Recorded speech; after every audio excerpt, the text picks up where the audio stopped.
Hello, it's another day, so it must mean that there's another one of these video diary things. Hello, this is like the fifth one, I think, and I show very few signs of mental degradation at this point, which is good, I think.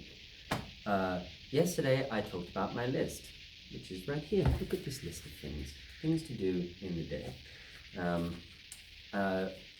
The first thing on the list is 9 a.m. get up and do something, because I feel like if I kind of stop getting up and doing something at that point, then I'm gonna just like live in bed all day, and that's not gonna be too good for my jet lag, which is still like kind of making me blitz out sometimes, and like there's that weird like almost seasickness feeling that you get of like constant dizziness of this jet lag. Anyway, 9 a.m. get up. 3 times in the day at 11, 3, and 9 in the evening. I don't really stick to that, but 3 times a day I do exercise, because I feel like there's not a huge amount of activity that I do in this room if I just swap out and watch TV. And I used to be kind of energetic, so I need to really get that as a routine. Other goals, as I said, like I've got business things to do. Spent a lot of time on the phone to various banks and governments and things like that yesterday.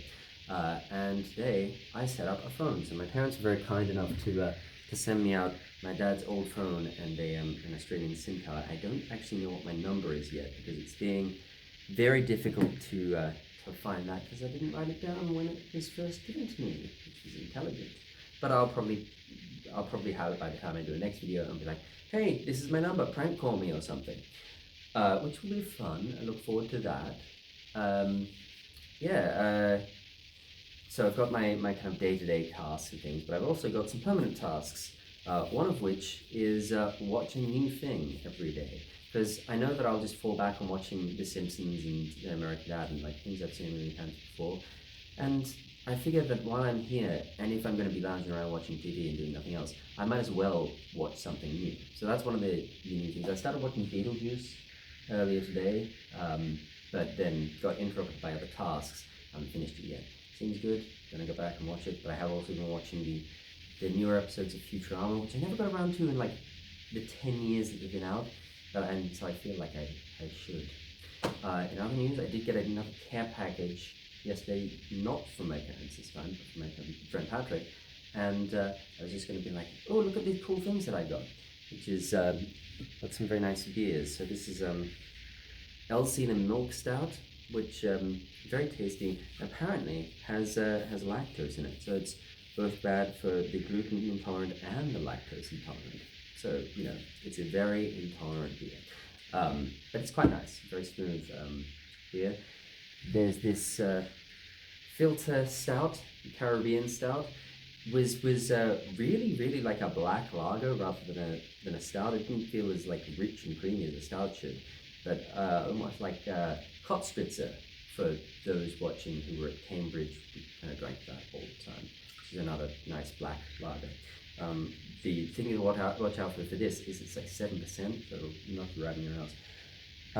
And this, probably my favorite one, is the Timothy Slamathy beer, which is delicious and very kind of chocolatey and coffee-like, and also it has my name in it, which I think is great. And I think they named it Timothy because it has that chocolate taste like a Tim Tam. And for those who are not Australian, this is a Tim Tam. It's kind of like a penguin, but without a joke.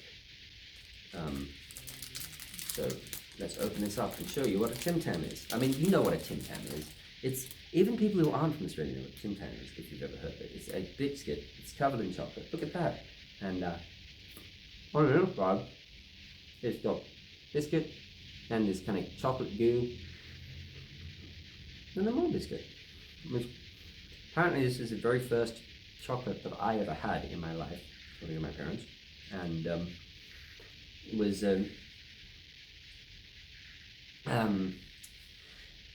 was very resentful that I'd been fed other things that weren't chocolate when I first ate one. They're quite nice, you know, they're delicious. Some people turn them into straws to drink their coffee through, which seems like slightly like you're gonna spray hot liquid everywhere. I wouldn't do it. Plus your bits fall off and like groggy your coffee. I don't know. To each their own. Hey, maybe you like groggy coffee. I'm not here to judge. And the final thing to show off is this rather nifty thing, which looks like a tin of spam or something, is in fact a can full of martini. So I crack this open. It's going to be full of like vodka and vermouth and olive juice. Oh, just gin vermouth. An actual martini, not a vodka martini. A gin, vermouth, water, and olive brine if it's made correctly, I always think. So I'll be enjoying those over the next few days. I did actually already enjoy one of each of the beers, so that I could give these wonderful tasting notes. That's not true. I drank them because I feel like drinking beer, and then thought that it would be a good idea to give tasting notes in case anyone felt like buying those beers. Or, just to have some content to do here, because I'm creating content. That's, I think, all I have for today. I've gone on for a bit, and I don't want to use up all my A-game material, like telling you that I eat Tim Tams. Thank you very much for watching this far, and I will see you all tomorrow.